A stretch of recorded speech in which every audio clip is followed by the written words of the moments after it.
Welcome to our 7th webcast of the 2018 season here at CAHRS. I'm Beth Flynn Ferry, the Executive Director of CAHRS, and today we're going to be focusing on a topic that we've heard a lot about over the last year, #MeToo. With me are my two CAHRS research assistants, David Boyle and Amanda Cucchiara, and they're going to be presenting their findings from the study that they've just done with many of our partners over the last 3 or 4 months. As a reminder, this webcast is going to be interactive. There'll be times for you during the webcast to submit questions, so I encourage you to do that as they come to your mind, and we'll answer them at different intervals. And we also will be posting the slides as well as the webcast tape, and there will be a paper that the students will provide to you later as well. So you don't need to ask me about that. We'll send those out to you later. With that, I'd like to turn it over to Amanda to get us started. Thank you, Beth. Hello, everyone, and thank you for joining our webcast on social movements in HR, the impact of Me Too. In designing our research, David and I sought to understand the impact of the Me Too movement on corporate culture, as well as leadership, policies, and training, in addition to the broader implications to the HR practice. We were able to interview 46 individuals who represented the employee relations, diversity and inclusion, human resource, legal, and ethics and compliance divisions at 33 CAHRS partners in 13 different industries. In addition, we supplemented this research with a 20-question survey that was completed by 32 of the partners. And we reviewed 7 different partner policies as well as academic, legal, and practitioner resources to provide further recommendations. Today we'll start our conversation with an introduction of the Me Too movement, provide our findings from both the interviews and surveys, and then give some recommendations on how to address and prevent sexual harassment in the workplace. So with that, I'll hand it over to David, who will start with an introduction. Great. Thank you, Amanda. Now, #MeToo, as most of you know, is a social media hashtag that started on October 15th, 2017 by Alyssa Milano. Originally coined by Tarana Burke, the phrase Me Too is a phrase used to empathize with sexual assault survivors. Me Too has inadvertently expanded that purpose to raise awareness of the pervasiveness of sexual assault and harassment in our society, and to provide a very public platform for discussing it. The discussion has left the confines of social media and entered businesses, schools, and government. Reactions to #MeToo have varied. Some people have felt relief that they could see how many others were like them in their experiences. Some have felt that they would that justice would finally be served now that the public was listening. Some view #MeToo as a, quote, national reckoning about sexual harassment in the country. Pew Research Center, in a study published in April of this year, found that 59% of women and 27% of men have personally received unwanted sexual advances of a verbal or physical nature. Given the sudden rise of the discussion and the scores of individuals who have been investigated, fired, and arrested, many survivors of sexual assault and harassment felt hope that victims would no longer be blamed and that society would finally take this issue more seriously. Others have felt fear, however. Pew found that 51% of adults in the U.S. say the increased focus of sexual harassment and assault has made it harder for men to know how to interact with women in the workplace. A recent Bloomberg article also reported that, quote, across Wall Street, men are adopting controversial strategies for the Me Too era, and in the process, making life harder for women in the workplace. Considering the increased societal attention given to sexual harassment and assault, we wanted to know how companies are reacting, whether they are changing their policies and practices, and whether the societal movement has impacted company culture over the past year. Now, #MeToo has been used millions of times throughout the past year in scores of different countries, and the social media discussion, which is the easiest to quantify and shown here on the slide, appears to spike during high-profile traditional media coverage. People are talking about this, and whether they feel good, bad, or indifferent about it, it seems to be affecting multiple aspects of our society's culture. Amanda and I have cataloged our findings into 4 different buckets: company culture, company leadership, company policy, and company training. For our presentation, we will dive into each bucket by discussing some questions we asked, some of our own findings, and in some cases compare our findings to the research of others. We'll discuss the implications of these findings and provide recommendations to the audience. I'll now pass it back to Amanda to dive into culture. Thank you, David. In describing culture as a shared set of values and traditions, David and I started each interview by asking, how would you describe your company's culture as it relates to dealing with sexual harassment in the workplace? This slide shows the results as a word cloud.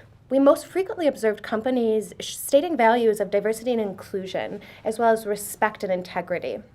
Because their corporate identities were so founded in these beliefs, all companies said that sexual harassment had no business being in their workplace. Companies were clear that the culture demanded a shared ownership. If you define culture as shared values and traditions, ownership should not be just with one person. And companies were clear that their employees deserved respect. Our employees are our everything, and harassment boils down to a respect issue. However, it was clear that the Me Too movement had some impact on corporate cultures in this past year movement, as 79% of firms reported changes. Enhanced dialogue was the most frequent change. One company we spoke to conducted listening sessions with employees to better understand employee sentiment on this issue. Another company noted that employees were demanding greater safety at work and wanted more clear definitions on what constituted sexual harassment. We also saw more awareness as a change. One company we spoke to said their audit committee was beginning to ask questions about sexual harassment policies and procedures. And another company cited a greater understanding that sexual harassment did not need to be blatant discrimination. We saw that companies also reported increases in the number of reports being made. Our survey showed that 35% of companies reported increases in reports in this past year's period, with 82% citing a slight increase and 18% citing a more significant increase. And we see several reasons for this. First, as companies are conducting Speak Up campaigns, they're finding that older instances or more long-term instances are being revealed from employees and former employees. And we're also seeing that this Speak Up culture is encouraging people to come forward with uncomfortable conduct before it has become egregious conduct. Please note that this does not represent substantiation rates, but rather just in the number of reports. So companies are seeing this as an opportunity to continue to change culture. We see many companies citing a desire to continue to welcome feedback, and many companies are planning to continue with listening sessions. Other companies have cited a desire to identify root behaviors and are looking at which metrics are able to determine hotspots for sexual harassment, and how can we be one step ahead here. We're also seeing desires to encourage a culture of whistleblowing and ensuring psychological safety.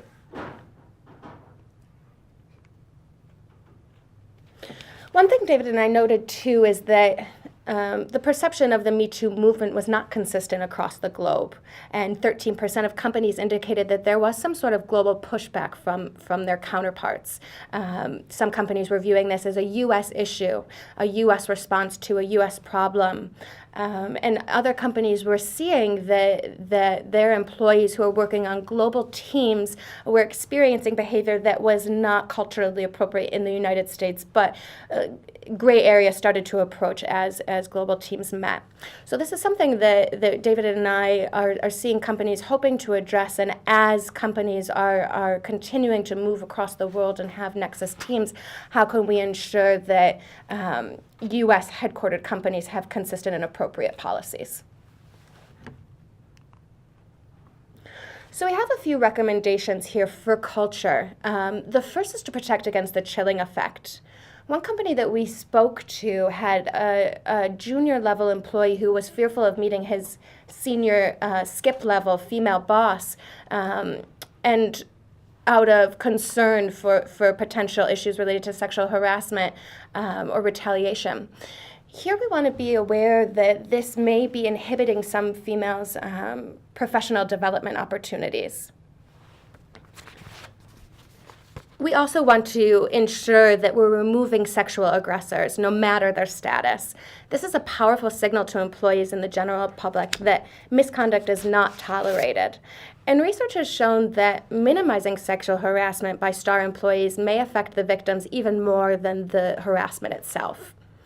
Additional EEOC research here shows that avoiding toxic workers can save a company twice as much as what a top performer can produce. One company noted that they're continuing to seek employee feedback and engagement surveys and take actions on the results, and that's additional recommendation that we would make here. And lastly, we would encourage this global sentiment. One company we spoke to is developing a pilot in Asia to encourage junior and middle voices to come forward to speak about sexual harassment in a culture that is quite hierarchical.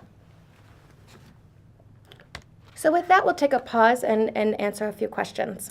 Great. Thanks, Amanda and David. That's a great start. I just do want to mention that we are having a few technical difficulties, and so we're going to continue with the webcast for those that are able to see this live, but there will also be an archive. So if you're having a problem with that, we'll send you the link, and you can access that later. But there is one question that's come in, and so Amanda, I wanted to ask you, culture is a really difficult thing to change in companies, Sure. And probably especially around this issue. So what's one easy thing maybe companies can think about doing to change their culture around sexual harassment? Definitely.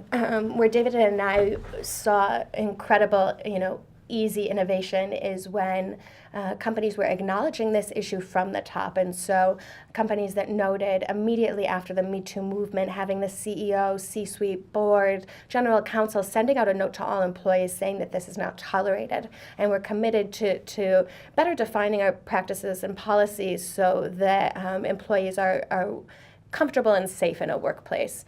That would be an easy recommendation, something that takes good insight in. Good. One other question that's come in, your data showed 35% of companies have seen an increase in reporting, and some may have expected to see a higher number there. What are your thoughts on that, David or Amanda?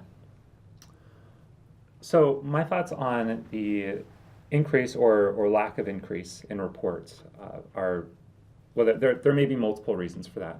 One reason may be that our sample represents very, very specific industries, and research has shown that sexual harassment is more prevalent amongst very specific types of employee groups, namely restaurant workers, hotel workers, workers that are often in isolated workplaces, or workers that are in very homogenous workplaces, but they stand out as maybe a differentiator.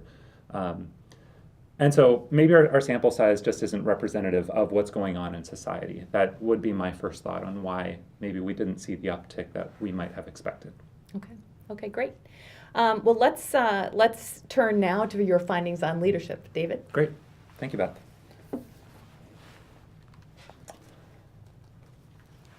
Now, during our interviews, we asked companies who takes ownership of sexual harassment prevention within your company.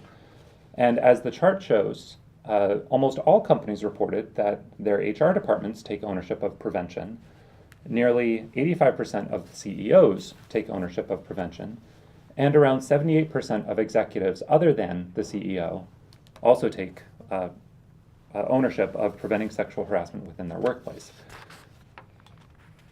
Now, during our research, we came across evidence that suggests that when managers and employees, quote, act as guardians against sexually harassing behavior, sexual harassment behavior decreases throughout an organization. And we took this guardianship to also equate with ownership of prevention. Now, our data shows that 56% of the companies that we spoke to also said that their managers take ownership of sexual harassment prevention. Now, considering our data and what external research shows, we wanted to dig in a little bit more to these particular firms and see what that ownership construct looked like. And what we found is that companies who say that their CEO takes ownership of preventing sexual harassment within the company, only 63% also say that their managers take ownership. And we felt that CEO ownership is particularly important given how important tone at the top is for setting culture, for setting a precedent within an organization. But it appears that this alone is not enough to drive prevention ownership throughout an organization. So the next bucket that we found was that for companies that said compliance owns sexual harassment prevention, 89% of companies said that managers also owned sexual harassment prevention. And while a step in the right direction, we found a little bit more. For companies that said that diversity and inclusion owns sexual harassment prevention, 93% of companies also said that managers own it. And this has implications for companies in devising some environmental construct for sexual harassment prevention. It suggests that multiple parties should be involved in an ecosystem of sexual harassment prevention, and that diversity and inclusion is perhaps best equipped to drive prevention ownership among multiple parties within an organization. Now, we also asked companies about a dialogue regarding #MeToo and sexual harassment prevention in general. And what we found was that 64% of companies said that HR tends to drive this conversation. 55% of companies said that their CEO or other executives drive this conversation. And 12% of companies said that they don't have this discussion within their company. And one reason that we saw for this was that this has become a highly politicized issue. And some companies simply feel that it would be offensive to have this type of discussion within the confines of their workplace. And that is understandable. But open dialogue is important for people to feel comfortable to discuss issues when those issues arise in real time, particularly sexual harassment in the workplace. For example, if a manager or supervisor has been open about discussing #MeToo in the workplace, then an employee of that supervisor may feel more confident coming to them when an issue actually occurs. We believe this aspect of open dialogue is tied directly to prevention ownership, as it's hard to prevent something that is not discussed openly. And as one company stated during our interviews, we don't leave what's going on in the world out in the parking lot. We bring it with us into the workplace, so we need to talk about it. One other aspect of leadership that we wanted to address, but unfortunately our sample size was too restrictive for us to dig into explicitly, was the role of female senior leadership in an organization. We did find a study from the American Psychological Association which suggests that employee willingness to report sexual harassment behavior and to confront coworkers about that type of behavior increases when there are female senior leaders within an organization.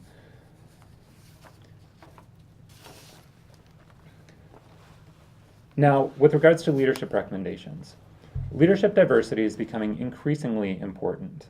When we consider what we've observed through our research and through the research of others, we believe there's a clear benefit to increasing the gender parity in the leadership ranks of an organization. Benefits range from increased employee comfort in reporting sexual harassment behavior to increased level of sexual harassment prevention within an organization. We recommend organizations pursue gender parity in this regard. Further, we believe that sexual harassment prevention ownership among managers is key to preventing sexual harassment within an organization. We also recommend that leaders facilitate and lead discussions on this topic, as it is something that's happening in the real world. And like our interviewee said, we don't leave what's going on in the real world in the parking lot. I'll now pass it back to Amanda to discuss policy findings. Thank you, David. In the survey, we asked companies if they had sexual harassment policies for employees, contract workers, and third parties, and we found that nearly all companies had policies for employees, and a large majority had policies for contract workers.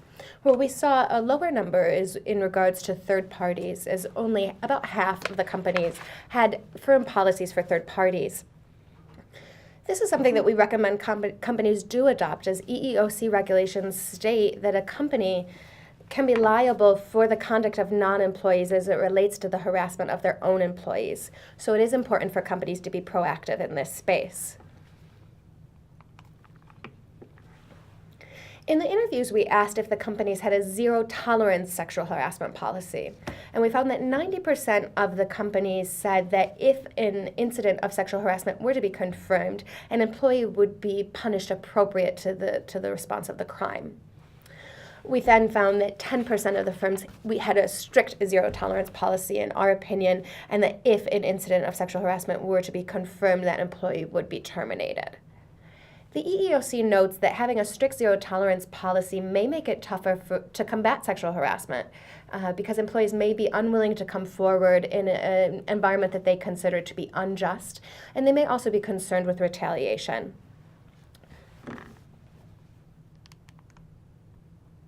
We also wanted to know about revisions of policy as it related to Me Too movement. We asked companies when they last revised policies and found that a majority of firms have updated within the past year, with 43% updating in the past 6 months alone. Companies should be continuously reviewing existing policies and case rulings as it relates to sexual harassment, especially as new case rulings are published, state laws are changed, and internal discrimination issues arise. We also wanted to know how often companies were reinforcing their policies with employees, and a large majority of firms noted that they reinforced policies at least annually. The most common method of this reinforcement was through training, but we also noted companies who were reinforcing policies through resending the employee handbook annually, having postings on the company intranet, having high-level emails to employees, as well as newsletters and other physical posters to remind of policies. In the survey, we also asked companies which anonymous and non-anonymous channels were available for employees to report sexual harassment. As you can see on this graph, there are many mechanisms, and none stood out as being particularly unique, but we did see companies increase the number of mechanisms during this period in the hopes that it would encourage further reporting. HR now needs to consider if an abundance of mechanisms is manageable, and we recommend that companies continue to thoughtfully reinforce the existing mechanisms here.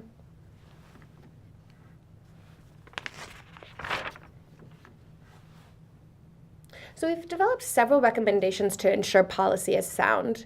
First, make it global and have room for local interpretations. Second, include language on a bystander's obligation to intervene or report. Third, ensure that the policy covers employees when they're on non-company hours and in non-work settings, including social media.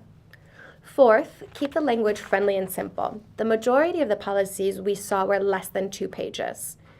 One company also indicated that they were stress testing this language with junior employees to ensure clarity.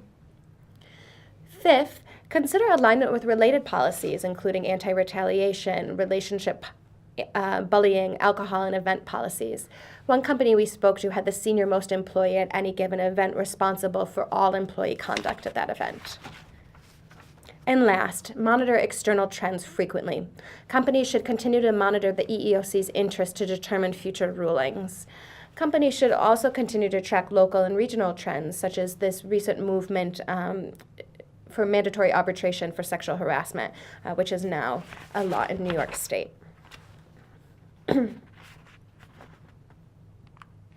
We've also included recommendations for reporting mechanisms. So as I had mentioned before, multiple points of contact are good, but continue to monitor how many is manageable. Second here, consider reporting apps. Callisto is one that we are aware of that allows employees to directly report instances of sexual harassment to the C-suite in the hopes that executives will be more aware of the environment on the ground. And then lastly, consider an organizational ombudsperson who's responsible for advocating for aggrieved employees and are able to conduct manners in a private setting unless there's a potential for loss. And with that, I believe we're at our second question and answer period. Great. Let's pause again. That's terrific information on leadership, policy, and reporting. But we do have a couple of questions that have come in. So David, going back to your section on leadership, somebody asked, what does ownership mean to you? For instance, how do owners show accountability? So from my viewpoint, ownership means more than just accountability. An organization could hold an individual accountable for something without that individual necessarily taking ownership of it. And so when we were asking questions and having discussions about ownership of sexual harassment prevention, we were looking for something more than simply accountability. When someone is held accountable for something, they may not go as far to prevent it, particularly any given misbehavior, as when they take ownership of preventing it, for example. And we feel that it's particularly important for managers to take ownership of this issue because accountability implies more of a compliance aspect and less of a cultural aspect around sexual harassment prevention. Okay, great. Another question going back a little earlier, how do you suggest identifying hotspots and getting ahead of these, Amanda? Sure. I think what we've been seeing is using tools that companies already have at their advantage, such as reporting mechanisms and other aggregate databases, to identify if there are particular regions, office locations, employee groups. A lot of what we were seeing is after companies had reviewed that data, sales employees were at highest risk because they were in constant contact with a variety of customers and in non-work environments. So a lot of reinforcement of training in key areas there. Great.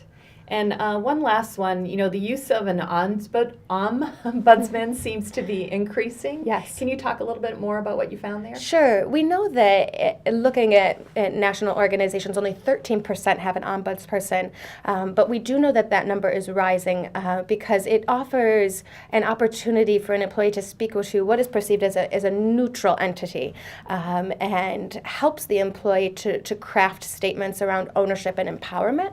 We think that this relationship is one that's beneficial to both the company and employee, and hope that companies will consider this moving forward. Okay, great. And I do have one more that just came in. Can you share a little bit more about the inclusion of social media in policies? Sure.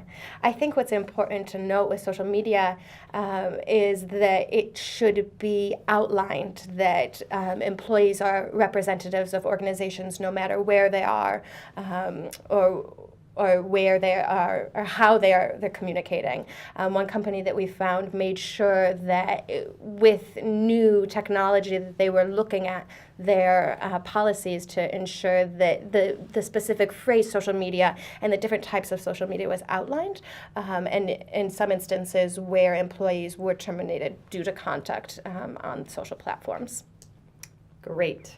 All right, well, keep the questions coming. We're going to go to our next section, which is about training, and I know we already have a question on that that will be answered when David starts us on this section. Okay, great. Thank you, Beth. Now, in our online survey, we asked respondents, how is sexual harassment compliance training delivered?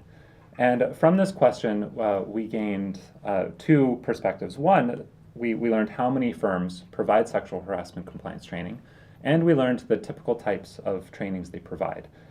So I'll hit on that first bucket right now. We found that 97% of firms have a sexual harassment training program for their employees. 22% of firms have sexual harassment training for contract employees, and 10% of firms said that they have sexual harassment training for third parties. Now, research indicates that contracted employees and temp workers are among the most vulnerable populations for sexual harassment within an organization. Going back to the question that we had answered previously about perhaps why reports haven't gone up as much as we think, there is a possibility that maybe these organizations that we surveyed don't have as great a temp employee population or contract population base as the average industry norm. Now, the reason for this heightened vulnerability among temporary workers and contracted employees, according to the research, is the fact that these workers have relatively less power within their organizations. In many instances, these workers are less financially stable and therefore more dependent on the contracted work that they are engaged in. This power dynamic reduces a temporary worker's incentive to speak out against any type of misbehavior acted towards them, whether it's sexual harassment or otherwise. And Now, other findings that we found regarding the specific mechanisms of training. Unsurprisingly, two stood out. One is the online platform, and the other is in-person training. Now, we know that in-person trainings tend to be more interactive and therefore more effective than online trainings. But what we thought was interesting was that online trainings are held across the board, the majority of which for other employees other than managers and executives. And that in-person training is more predominant among executives, and then among managers, and then among other employees. So we see this kind of downward slope in the graph on your screen right now. Our recommendation is to increase the amount of in-person training. And we've actually heard companies state that they're receiving requests from their manager and employee population bases for more in-person training. And this company said that perhaps the reason for that is in-person training provides a very direct forum for asking the, quote, stupid questions about these types of issues, and allows for more direct interaction and more direct learning. So our recommendations for the training aspect is to make it mandatory for everybody, full-time employees and temporary employees included, and to ensure training is in person as often as possible. Training employees and supervisors separately is also a recommendation that we found, and the reason for that is their employees, when training amongst their peers and not amongst their supervisors, may be more apt to engage in a dialogue, maybe ask questions about their supervisors during the training session and increase their learning in that way. Another recommendation that we have is to address managerial capacity. And for this specifically, we mean that managers must understand and be able to recognize the behaviors that may indicate a workplace environment that can lead to sexual harassment behavior. Another recommendation that we have is include bystander intervention and civility trainings. We need to gauge a firm's training effectiveness by determining how employees transfer their knowledge gained from the training environment into the workplace environment. If the knowledge isn't transferred and applicable in a workplace environment, then it's largely ineffective.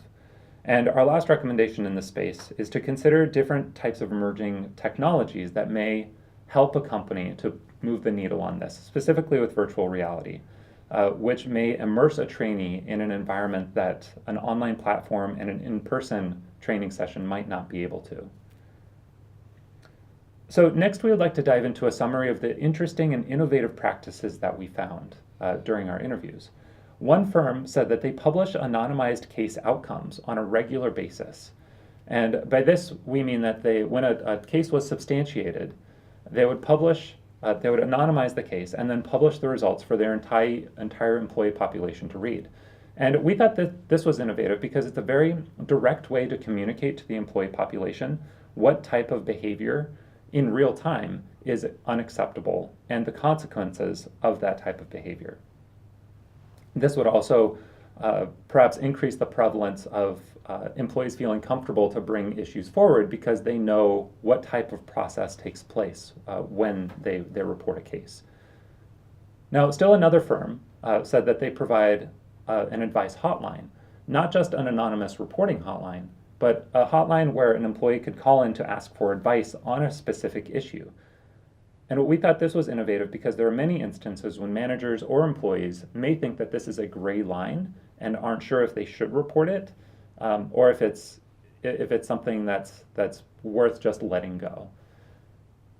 Still another firm that we spoke to said that they have dedicated headcount to a #MeToo cross-functional HR team. And we thought that this was important to highlight because for any business imperative, a business will dedicate headcount to addressing a specific issue. And so this, to Amanda and I, highlights, to at least within this one firm, how important the societal movement is for addressing within the confines of their own company. Now, another practice that we recognized was that some companies have C-suite members that are direct representatives of inclusion initiatives, not just executive sponsors, but they also engage in discussion. They host events for the employees to discuss this issue. One company that we spoke to said that they not only have discussions, but they encourage debate on this issue, which we thought was particularly innovative, because debate on an issue, when it's open, honest, and respectful, can produce root causes of a particular issue and allow the company to address those root causes. Another company that we spoke to said that they had invited the founder of #MeToo into their company to speak at an event and to provide their perspective. And we thought that this was particularly innovative because it provides a very direct link between the societal movement and the employees within the company. And a couple firms that we spoke to have said that they have gone on a co-creation journey to address their policies and address their practices with the employees. And we think that this is important because co-creation is a way to bring employees into the fold of ownership, not only of policies and practices, but also more ownership of a culture related to preventing sexual harassment in a workplace. Now, there are several implications of our research and the findings that we have from looking at the research of others. The first implication is that HR needs to consider upskilling their employee relations.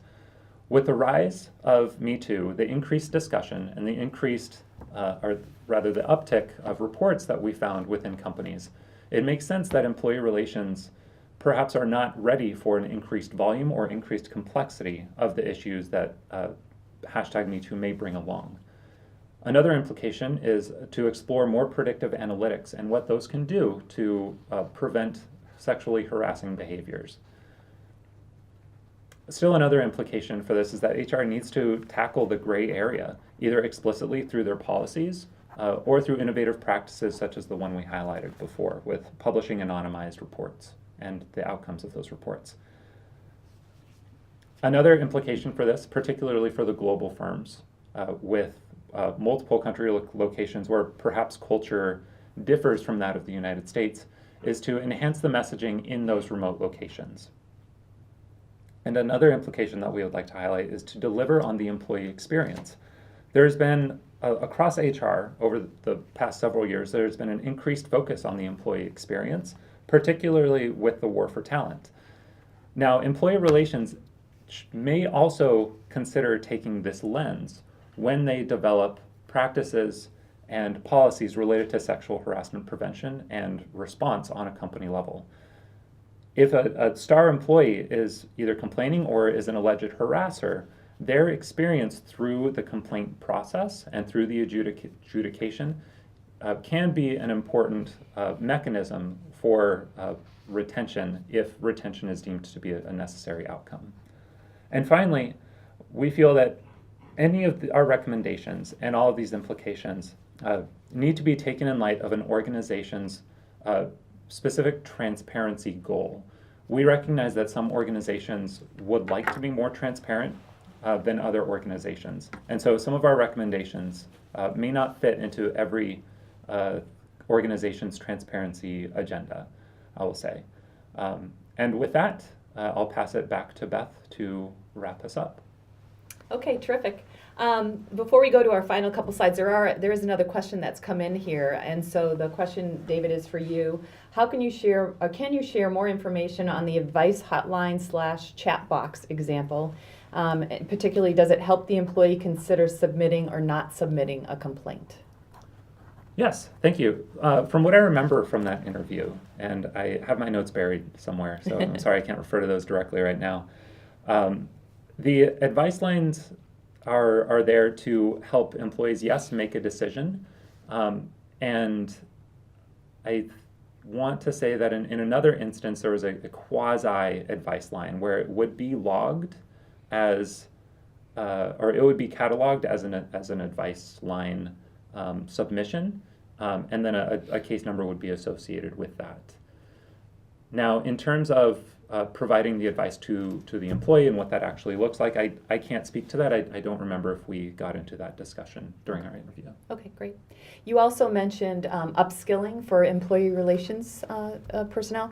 What would be some examples of the types of skills that you'd want them to have? Sure. So in some of our discussions, a lot of the important skills that employee relations investigators should have, chief among those skills was empathy. Because in these very difficult and very sensitive and very personal, in many cases, reports, empathy goes a long way. Not just with the person making the report, but also with the person who is alleged to be a harasser. In some cases that we found through our interviews, the harassers maybe had no idea that the behavior that they were exhibiting was offensive to anybody because nobody ever told them. And so in these cases, it may have qualified as sexually harassing behavior. And as soon as it was pointed out to the alleged harasser, the behavior stopped. And so in those instances, that also ties in with the zero tolerance recommendation. While some behavior may be substantiated and may be very real, in many instances, a harasser may be very unaware of the behavior that they're exhibiting is wrong because it's such a gray area. And a lot of existing policies only go into legal definitions of what sexual harassment is. Great. Well, terrific. We want to thank our partners who participated in this, and we have a list of them on this slide. So thank you very much for your time, energy, and efforts with the CAHRS RAs to put this information together. And lastly, I just want to thank Amanda and David for all their work on this. I think it was a terrific study. You can be sure that you'll get the slides as well as the webcast video link and their white paper coming shortly. And thanks again to all the leaders who participated as well as those of you who dialed in today. We wish you all a happy holiday season, and we'll see you at our next webcast in 2019.